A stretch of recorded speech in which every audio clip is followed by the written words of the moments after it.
게 참 어려운데 은혜롭게 찬양 늘 곁에서 해주셔서 너무 감사합니다. 하나님께서 기쁘게 받아주실 줄 믿습니다. 거룩한 그 길을 기쁘게 걸어가시는 모든 성도님들 되시기 바라고, 혼자 갈 게 아니라 우리 함께 손잡고 주님의 길, 주께서 걸어가신 그 은혜의 길 걸어가셨으면 좋겠습니다. 광고 말씀 먼저 드리고 말씀 전하도록 하겠습니다. 이한표 집사님께서 오늘 오후에 별세하셨습니다.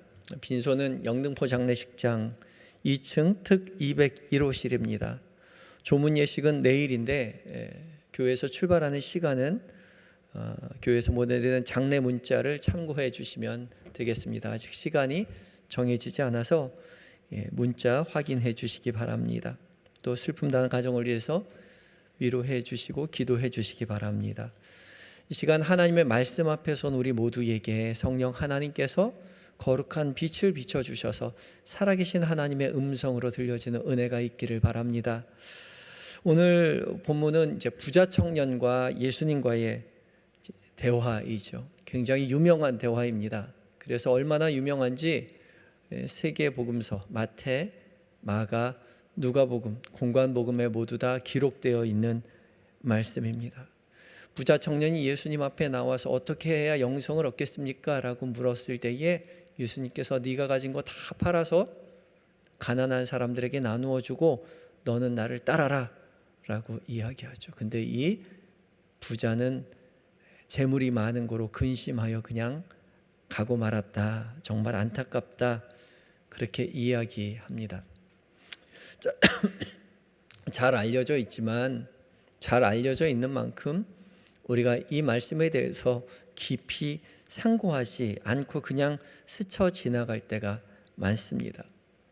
마치 우리가 프랑스 여행 가면 에펠탑 가서 사진 찍고 버스 타고 또 루브르 앞에서 내려서 사진 찍고 또 버스 타고 그렇게 다니는 것과 마찬가지죠. 이거 유명한 말씀이 내가 아는 말씀이네. 여기 있었네 하고 난 봤다.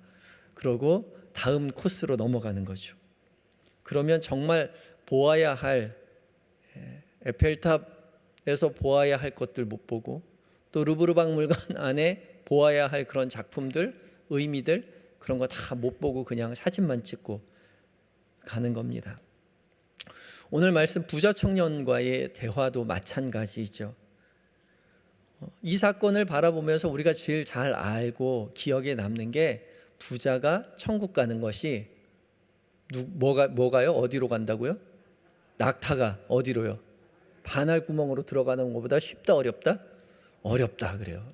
어떻게 얼마나 어려우면 낙타가 바늘기로 어떻게 통과를 하겠나. 그래서 이게 정말 어려운 일이구나. 물질을 버려야지.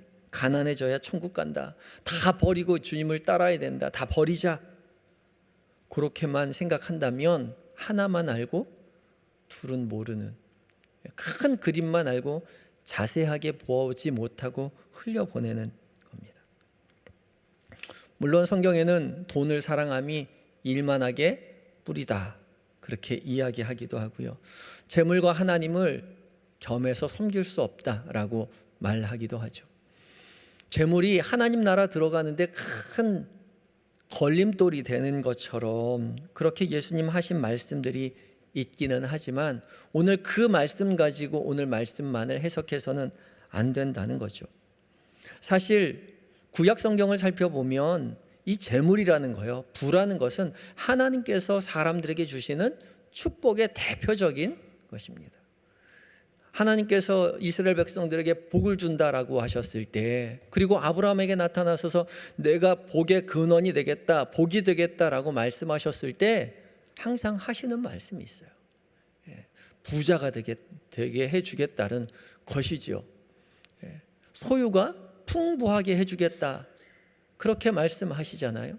양과 소와 나귀와 그 모든 재산이 풍부해지는 것이 하나님의 복이라고, 하나님께서 주시는 복이라고 그렇게 말씀하고 계시잖아요. 재물은 하나님의 축복이라는 것이 기본적으로 구약 성경 안에 있습니다.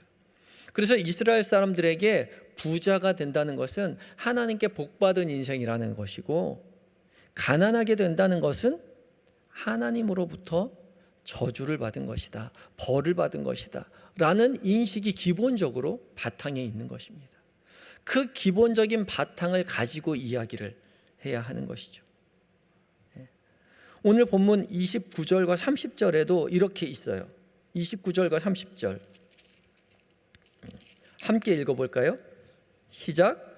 예수께서 이르시되 내가 진실로 너희에게 이르노니 나와 복음을 위하여 집이나 형제나 자매나 어머니나 아버지나 자식이나 전토를 벌인 자는 현세에 있어 집과 형제와 자매와 어머니와 자식과 전토를 100배나 받되. 몇 배를 받는다고요? 100배를 받는다고. 이야, 100배를 받는데 언제 받는데요? 천국 가서요? 아니요, 현세에 있어. 그렇죠? 현세에 있어 받는 거예요. 지금 이 땅 가운데 있을 때 그렇게 받는다는 거예요. 하나님을, 예수 그리스도를 위해서, 천국을 위해서, 복음을 위해서 그 모든 것을 내어놓았을 때요, 버린 자는요 현세에 있어 그 많은 걸 받는다고요. 그러니까 결국 받는다는 것은 복인 거잖아요. 그러니 오늘 본문이 이야기하고자 하는 것은, 예수님께서 우리에게 말씀하시고자 하는 것은 부가, 재물이 하나님으로부터 멀어지게 하는 나쁜 것이다 라는 것을 이야기하고자 하는 것이 아니라는 거죠. 예수님은 단순히 재물에 대한 부정적인 측면만을 말씀하고 계시는 것은 아닙니다. 이 이야기의 핵심을 살펴보려면 이 장면이 어디서 시작되고 있는지를 눈여겨볼 필요가 있습니다. 17절 말씀을 다시 가봅니다. 17절 맨 첫 구절을 함께 읽어보죠. 시작. 예수께서 길을 나가실새. 어디에 가셨다고요? 길에 나가셨다고요. 이 길이요, 지난주 설교에도, 지지난주에 제 설교할 때도 말씀드렸는데, 이 길이라는 호도스, 이 길이요, 이 길이는 그냥 나 있는 길이 아니라 지금 예수님 어디 가고 있는 길이죠? 예루살렘을 향해 가고 있는 길이에요. 예루살렘에 무엇이 있습니까? 십자가가 있어요. 예수님 십자가를 지러 가고 있는 길입니다. 왜 십자가를 지러 가나요? 사람들을 구원하기 위해서, 당신의 백성들에게 영생을 허락하기 위해서, 영생을 주시기 위해서 지금 십자가를 지러 가시는 길입니다. 이 길에 부자 청년이 예수님께 나와 무릎을 꿇고 묻고 있는 거예요. 뭐라고 묻습니까? 어떻게 하여야 영생을 얻겠습니까? 묻지요. 17절에 선한 선생님이여 내가 무엇을 하여야 영생을 얻으리까? 지금 영생을 주시기 위해서 예수님 길을 걷고 계신데, 그 예수님 앞에 어떻게 하면 영생을 얻겠습니까? 하고 묻고 있는 거죠. 이 부자 청년이 영생을 찾고 있었다면 지금 제대로 찾아온 거예요. 왜요? 그 영생을 가는 길을 지금 주님이 걷고 계시는 거거든요. 지금 주님이 영생을 주시기 위해서 그 길을 걸어가고 계시는 거거든요. 근데 그 길에 부자 청년이 나와서 바로 마침 어떻게 하면 영생을 얻겠습니까? 하고 묻고 있는 것입니다. 그러니 오늘 부자 청년과 예수님의 대화에서 우리가 생각해야 할 것은 가난한 부를 버리라는 것이 아니라 영생을 얻는 이야기, 결국은 하나님 나라에 들어가는 이야기에 대한 말을 하고 있는 것이죠. 영생을 주시기 위해서 길을 걷고 계신 예수님 앞에 영생에 대해서 물어보고 있는 것입니다. 그래서 오늘의 본문의 중심은 부자 청년이 재물이 많은 고로 근심하여 돌아갔다. 부자가 천국 가기가 낙타가 바늘기 들어가는 것보다 어렵다는 거 가지고 거기 가서 사진 찍고 돌아가면 안 되고요. 그 어려운 길을 예수님께서 지금 친히 걷고 계신다. 아무도 할 수 없는 그 길을, 인간으로서는 할 수 없는 그 길을 하나님으로서만 하실 수 있는 그 길을, 하나님의 뜻을 이루기 위해서 예수님이 그 길을 걸어가고 계신다는 겁니다. 거기에서 사진을 찍어야 돼요. 그러니까 사진을 부자 청년하고 사진을 찍으면 안 되고 그 길을 걸어가고 있는 예수님과 사진을 찍어야 되는 거죠. 그래서 우리는 이 부자 청년의 이야기에서 부자 청년에게서 시선을 떼고 영생을 주기 위해서 다 내어주고 십자가의 길을 걸어가고 계시는 주님 앞에 나아가야 되는 거죠. 주님이 우리에게도 무엇라 말씀하시는지 들어야 하는 것입니다.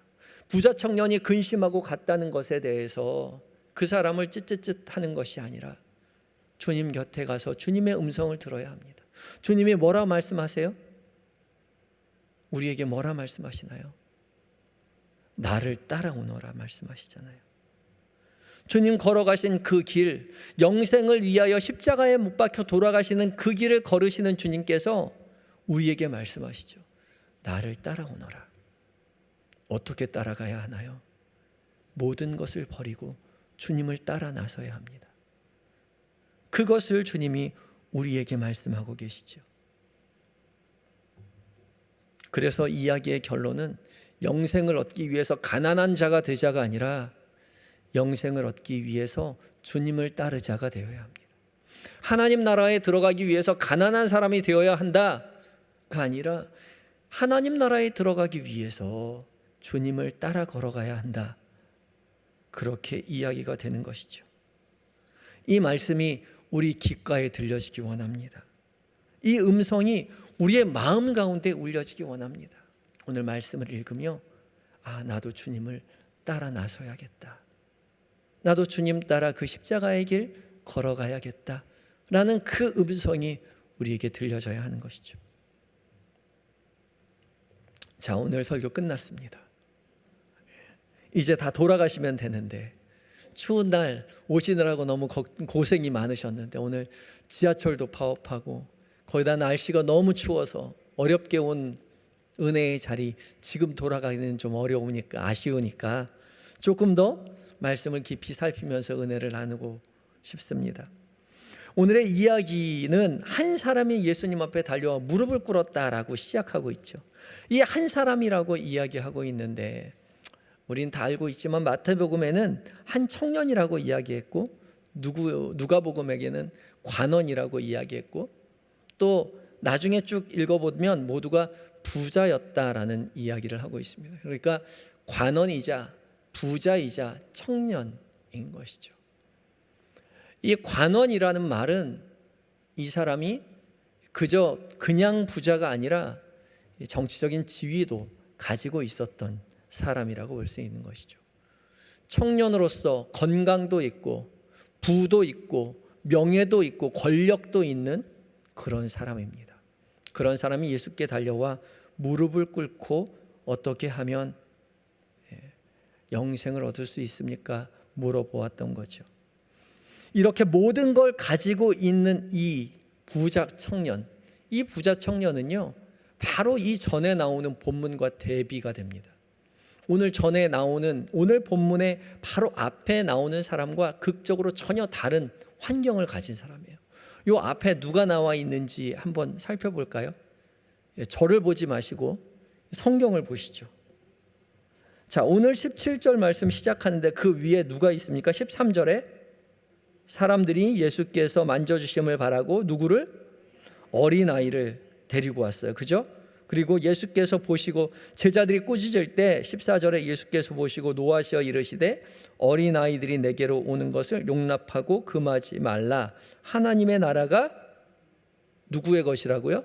이런 자들의 것이라고. 이런 자가 누군데요? 어린아이요. 어린아이가 어땠게요? 우리 순수하다고 얘기하죠. 맞아요. 순수하다고. 순수하기 때문에 이런 사람이라고 이런 순수함을 가져야 천국 간다, 하나님 나라에 간다라고 이야기하지만 오늘 본문에 순수하다는 얘기는 없어요. 오늘 본문의 이야기는 아무것도 가진 것이 없는 자입니다.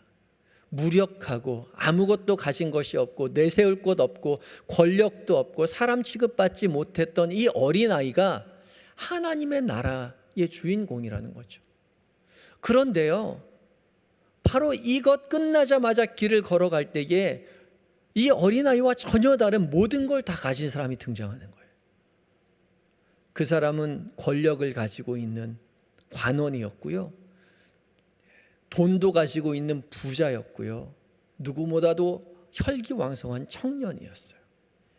그가 예수님 앞에 나와 어떻게 하면 영생을 얻을 수 있습니까? 묻습니다. 그런데 이 모든 것을 가지고 있었던 이 부자는 하나님 나라에 들어갈 수 없었어요. 근심하고 집으로 돌아가게 되었죠.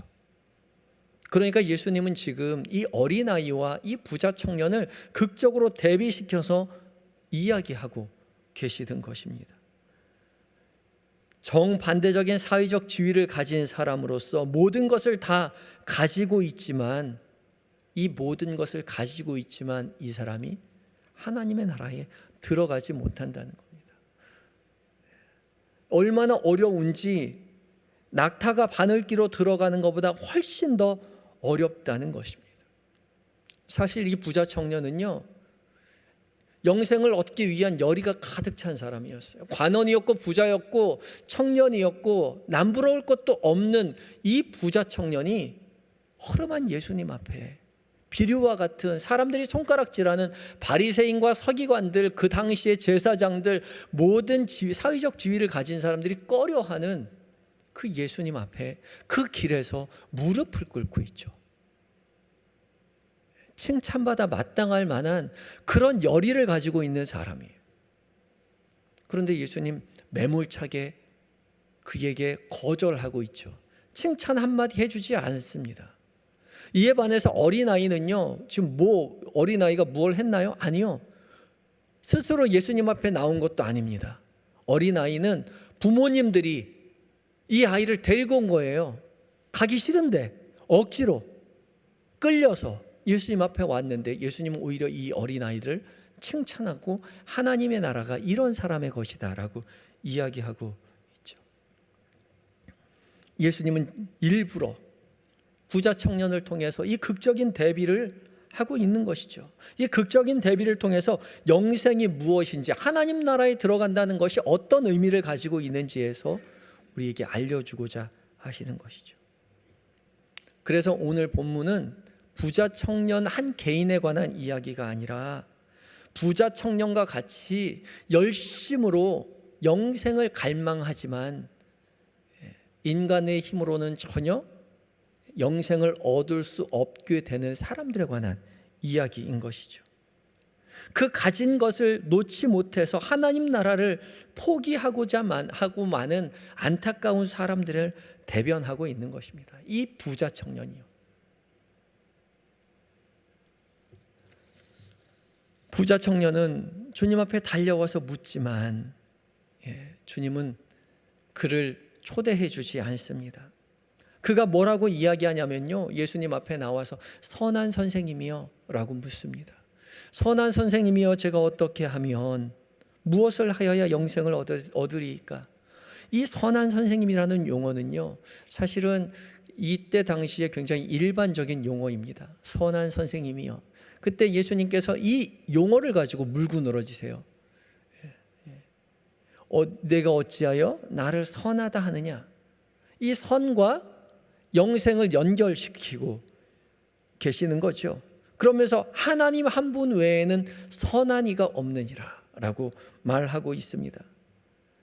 이 선하다는 것이요, 하나님 외에는 선한 사람이 없어요. 하나님 외에는 영생으로 들어가게 할 사람이 없습니다. 하나님밖에 없어요. 그 이야기를 지금 연결짓고 계시는 거예요. 나중에 이야기하죠. 하나님 외에는 이런 일을 할 수가 없다고요. 하나님만이 하실 수 있으시다고요. 하나님 외에는 선한 사람이 없다. 선과 영생을 같이 결부시켜서 말씀하고 있는 것입니다. 결국은 이 영생이라는 것은 인간의 노력으로 이루어질 수 없는 것이라고 주님 넌지시 우리에게 말씀하고 계시는 것이죠. 그런데 부자 청년은 이에 굴하지 않고 계속돼서 이야기합니다. 어떻게 하여야, 무엇을 하여야 영생을 얻겠습니까? 무엇을 해야 합니까? 물어볼 때에 주님이 19절 말씀 가운데 대답합니다. 내가 계명을 안 하니 살인하지 말라, 간음하지 말라, 도둑질하지 말라, 거짓 증언하지 말라, 속여 빼앗지 말라, 내 부모를 공경하라 하였느니라. 이 모든 게 다 어디에 나오는 거예요? 십계명에 나오는 겁니다. 십계명에 나오는 거예요. 이걸 언제부터 했다고요? 어려서부터 지켰다고요. 내가 계명을 안 하니 그거를 예수님도 알고 계세요. 내가 계명을 안다는 사실을 예수님도 알고 계세요. 내가 대답을 알아. 어렸을 때부터 그 지켜왔다는 사실을 너무나도 예수님도 잘 알고 계시는 것이죠. 부자 청년은 자신감 있게 나는 어려서부터 지켰습니다라고 이야기하는데, 예수님은 내가 다 알지만 21절 말씀을 이야기합니다. 그를 보시고 사랑하사 이르시되, 사랑을 가지고 애타하는 마음으로 말씀하세요. 내가 아직도도 한 가지 부족한 것이 있으니 가서 내게 있는 모든 것을 다 팔아 가난한 자들에게 주라. 그리하면 하늘의 보화가 내게 있으리라. 그리고 와서 나를 따르라 하시니 그 사람이 재물이 많은 고로 이 말씀으로 인하여 슬픈 기색을 띠고 근심하며 가니라. 사랑을 하셔서 사랑하는 마음으로 가르쳐 주셨죠. 모든 것을 다 팔아 가난한 사람에게 주고 너는 나를 와서 따르라 말씀하십니다. 이 모든 것이 명령어로 되어 있습니다. 네 가지의 동사가 다 명령어로 되어 있어요. 가라, 팔아라, 주어라, 따라라, 명령문으로 되어 있습니다. 다 하라는 거예요. 그러면 영생을 얻을 수 있다는 것이죠. 예수님은 사랑으로 말씀하셨지만 슬픈 근심을 띠고 갑니다. 그것을 버릴 수 없었던 것이죠. 부자인 고로, 재물이 많은 고로 내어놓을 수 없었던 것입니다. 그래서 예수님은 말씀하시지요. 하나님의 나라에 들어가기가 얼마나 어려운지, 낙타가 바늘기로 나가는 것이 부자가 하나님 나라 들어가는 것보다 어렵다라고 이야기합니다. 그보다 쉬우니라라고 이야기하죠. 이 말씀을 보면서 이게 도대체 얼마나 어려운 걸까? 학자들이 낙타가 아니라 이게 원어가 원래 밧줄이라는 단어를 잘못 받아 적어서 발음이 비슷하니까 잘못 받아 적은 거다라고 이야기하면서 밧줄이 바늘기로 들어가는 것보다라고 번역하기도 하고요. 어떤 사람 학자들은 이 낙타라는 것이 이 바늘귀라는 것이 예루살렘 성문 중에 가장 작은 문의 별명이라는 거예요. 그래서 이 예루살렘 문이 가장 작은 문이 있는데 그 문의 이름이 바늘귀의 별명을 가진 문이라는 겁니다. 이 바늘문은 너무나 좁아서 낙타 하나가 겨우 들어갈 수 있기에 성문으로 그 문으로 낙타가 들어가려면 낙타가 그 문 앞에서 가지고 있는 짐을 다 내리고 낙타만 들어가고 그 다음에 짐을 다 따로 들여보낸 다음에 다시 낙타에게 짐을 지워서 성문 안으로 들어가야 한다. 그렇게 어렵고 번거로운 것이다. 그래서 예수님께서 그 문을 이야기하신 것이다. 성문을 말씀하신 것이다. 그렇게 설명하기도 합니다. 그런데 이렇게 하나 저렇게 하나 말이 안 되죠. 예수님은 어렵다는 얘기를 하고자 하는 것이 아니라 할 수 없다. 인간으로서는, 사람으로서는 할 수 없다. 영생에 들어갈 수 없다라는 것입니다. 가능성이 전혀 없는 것입니다. 오직 하나님이 하실 때에만이 하실 수 있다는 거죠. 그 맥락을 이야기하고 있습니다. 그래서 제자들이 그렇게 어려운 거 누가 할 수 있을까 하고 반문할 때에 27절 말씀에 예수님께서 말씀하시죠. 예수께서 그들을 보시고 이르시되 사람으로서는 할 수 없으되 누구로는?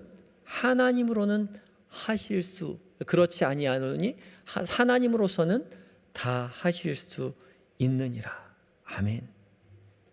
하나님이 하실 수 있다라고 이야기해요. 그렇게 이야기했을 때 베드로가 나서서 이야기하죠. 저희가 모든 것을 다 내어버리고 주님을 따랐습니다. 그렇게 자신만만하게 이야기해요. 근데 누가 할 수 있다고요? 사람은 하실 수 없지만 누가 하실 수 있다고요? 하나님은 하실 수 있다고요. 그러니까 베드로가 모든 것을 다 내어버릴 수 있었던 것은 베드로가 결심을 잘해서 베드로가 믿음이 좋아서가 아니라 누가 하신 겁니까? 하나님이 하신 거예요. 그 은혜가 있어야 하는 것이죠. 우리가 예수님을 믿고 따르는 것, 우리가 은혜 가운데 주님 앞에 예배 드릴 수 있는 것, 누가 하신 것이라고요? 하나님이 하신 거라고요. 이 추운 날씨 속에서 수요예배 참석하기 위해서 이 자리에 오게 된 것 누구 덕분이라고요? 하나님이 하신 거라고요. 지하철 파업 때문에 지금 25분에 한 대씩 지하철이 가고 있다고 하는데, 그 지하철을 어렵게 타가지고 저녁도 먹지 못하고 이 자리에 참석하게 된 이 복이 누구로 말미암느냐? 하나님으로부터 말미암았다는 거예요. 이 복을 우리에게 말씀하고 계시는 것입니다. 그래서 우리의 믿음은 우리의 것이 아니라 하나님의 축복인 것이죠. 하나님의 초대인 것입니다. 하나님의 은혜인 것입니다. 하나님의 선물인 것이에요. 이 복이 우리에게 있어야 합니다. 베드로는 자신만만하게 제가 주님을 위해서 모든 것을 다 버리고 주님을 따랐습니다 라고 이야기했죠. 아니요. 하나님이 은혜 주셔서 이 모든 일을 할 수 있었습니다. 그러니까요, 우리가 주님 앞에 믿음의 길을 걸어갈 때마다, 우리 순간순간 깨달을 때마다 이렇게 고백해야 합니다. 사람으로서는 할 수 없지만 하나님이 하셔서 제가 이렇게 주님 앞에 나왔습니다.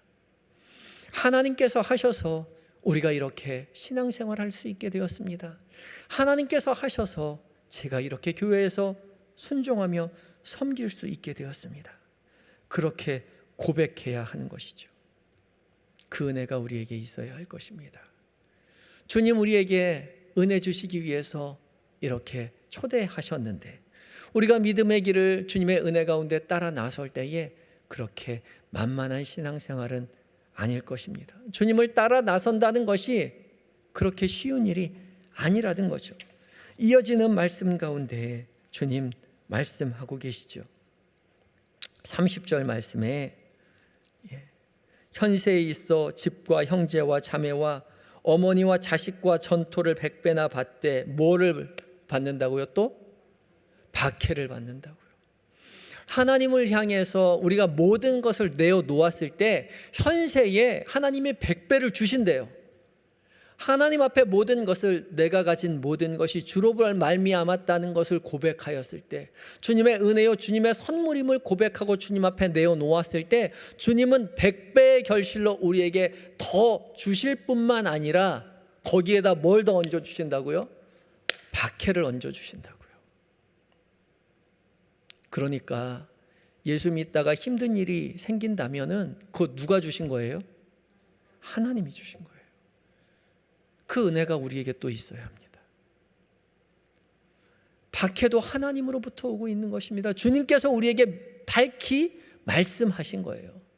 그러니까 예수 믿다가 어려운 일을 당하고, 예수 믿다가 손가락질을 당하고, 예수 믿다가 이상한 소문이 들리는 이야기를 듣거든, 아, 내가 지금 올바로 예수 믿고 있구나, 나 지금 잘 가고 있구나, 안심하시기 바랍니다. 아직 박해가 오지 않았다면 대비하시기 바랍니다. 누구에게나 올 겁니다. 누구에게나 어려운 순간이 와요. 우리가 예수 잘 믿으면 어려운 순간이 없을 거라고 상상하면 안 됩니다. 박해가 반드시 옵니다. 대비하셔야 합니다. 교회 안에도 박해가 있어요. 예수 믿는 것 세상에서만 박해가 있는 것이 아니라 교회 안에도 박해가 있어요. 열심히 섬기고 봉사하고 내가 밥 사주고 차 사주고 커피 사주고 그러면 다 나 좋아할 것 같지만 아니요, 그렇지 않더란 말이죠. 뒤에서 아이고 저 사람 내가 돈 있으면 더 잘할 수 있어, 저것도 돈 좀 있다고 자랑하는구만, 그런 말을 하는 사람이 있더라니까요. 제가 아는 한 권사님이 정말 어렵게 구역장 생활을 하셨어요. 어려운 살림에 열심으로 구역장 생활하면서 통닭 한 마리 사면 부구역장님 드리고, 또 고등어 2마리 사면 1마리 부구역장 드리고, 그렇게 해서 늘 나눠 먹었습니다. 정말 잘 따르는 부구역장이요, 알고 보니까 다른 곳에 가서 다 구역장을 욕하고 있더래요. 별로 잘 살지도 못하면서 나한테 돈 있는 거 자랑한다고요. 내가 그 정도 살면 난 더 잘할 수 있다고요. 그렇게 이야기했다고 해요. 우리가 예수 믿으면 교회에서 손가락질 당할 수 있어요. 저 장로 되려고 저러고 있구만. 권사 되고 싶어가지고 저러는 거야. 아니요, 열심으로 순수한 마음 가지고 봉사하는데요, 그런 마음, 그런 이야기 들릴 때 있어요. 그럴 때 있으면 어떻게 하라고요? 안심하라고요. 예수 잘 믿고 계신 거예요. 포기하지 마세요. 주님이 박해하신다고 하셨어요. 박해가 있을 거라고 이야기하였습니다. 포기하면 좋아하는 건 사단밖에 없습니다. 포기하지 마시고 믿음의 길을 걸어가실 때에 주님 더 크게 사용하여 주실 줄 믿습니다. 아무도 우리 항존직 선거했는데요, 올해 정말 제가 많이 우려의 이야기들을 많이 들었습니다. 목사님, 이 작년에도 했는데 또 하면 시험 들 사람 많습니다. 목사님 생각해 보시고 하세요. 기도하면서 하나님께서 하십니다 하고 나아갔는데 아직까지 저에게 시험 들었다는 사람은 아직 들리진 않네요. 정말 감사한데 저에게 이야기하지 않고 시험 드시는 분도 분명히 있으실 거예요. 근데 감사하시기 바랍니다. 잘 예수 믿고 계신 거예요. 감사하며 믿음의 길을 걸어가시기 바랍니다. 박해를 겸하여 받게 된다, 주님 우리에게 말씀하십니다. 열심으로 예수 믿을 때 다가오는 그 박해, 세상에서 받는 박해, 교회 안에서 받는 박해, 절대 굴하지 마시고 주님 의지해서 주님만 따르기로 하고 그 일 하신 거잖아요.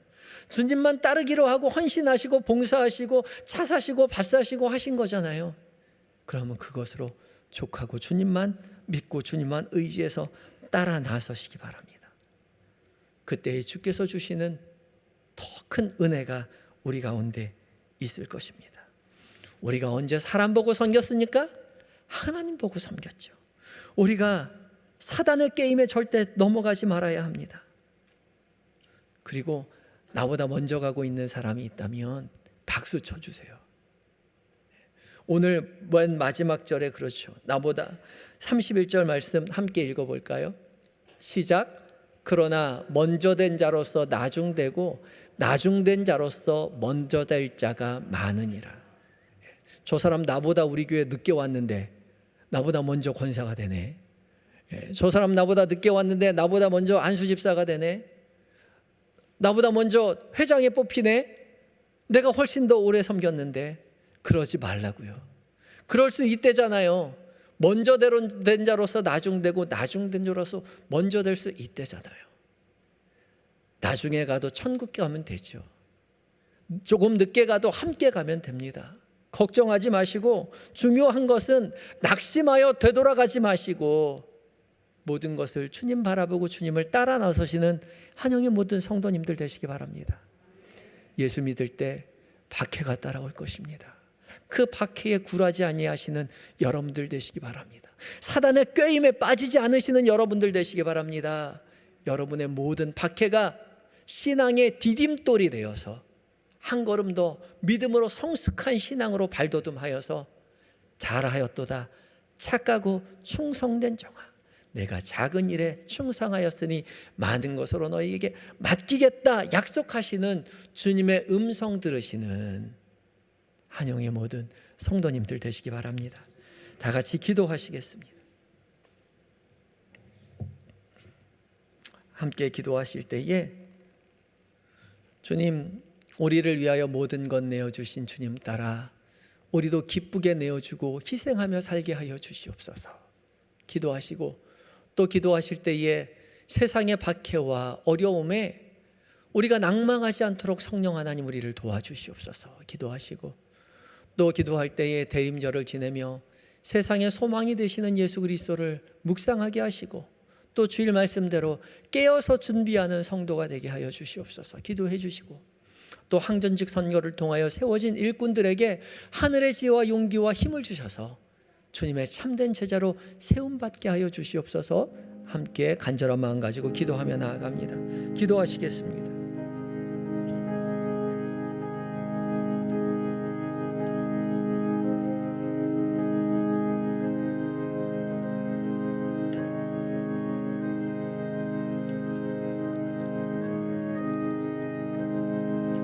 주님,